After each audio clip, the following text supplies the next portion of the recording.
I'm Anthony Totri, and we're here in the Four Peaks mini bar for another edition of the Pac-12 Power Rankings. A lot of movement in the middle, not much up top, but let's go ahead and take a look at this week's Pac-12 Power Rankings. Starting at the top, look, for all of you Arizona Wildcats trolls who come to this video just to hear me talk about the Arizona Wildcats, well, you get your wish for another week because Arizona is not moving despite a hard-fought loss to Purdue. Caleb Love, Kashad Johnson, Kylan Boswell, those guys carrying the Arizona Wildcats, and they look like the real deal, like serious contenders to potentially be a threat in the NCAA tournament when we get to that point. Moving on, we've got Utah on a 5-game winning streak. Now, let's be real, they haven't really played anybody outside of BYU, but the fact of the matter is the Pac-12 is down this year. Utah on the way up. In between them, I've got Colorado. Colorado was talking with my main man, Damon Dog, earlier. It sounds like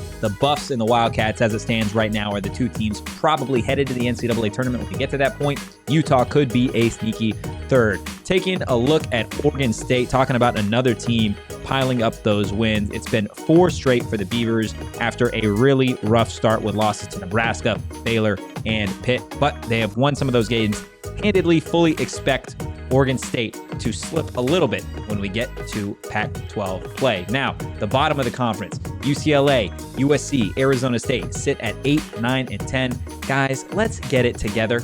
You LA schools are just a bunch of bums moving over to the Big Ten. You're spoiled children that don't know what to do when you've got some great players. Maybe it's the coach's fault. Maybe it's just the fact that you're in Los Angeles, or maybe it's just the fact that you don't really care about the Pac-12. That's why you guys sit at 8 and 9, not to mention the fact that you guys have lost some embarrassing games. And while we're talking about embarrassing losses, that's where the Arizona State Sun Devils fit in after that 5-point loss to San Diego. How'd they turn it around? Well, the answer is they were up 14 on TCU and Adam Miller's season debut, only to lose by 20. Yeah, that's the Arizona State Sun Devils sitting at number 10, Stanford at 11, and then the Cal Bears at number 12. Guys, that is going to do it for this week's edition of the Pac-12 Power Rankings. Head to the comments. Let me know what you think of these rankings, and don't forget to hit that like button.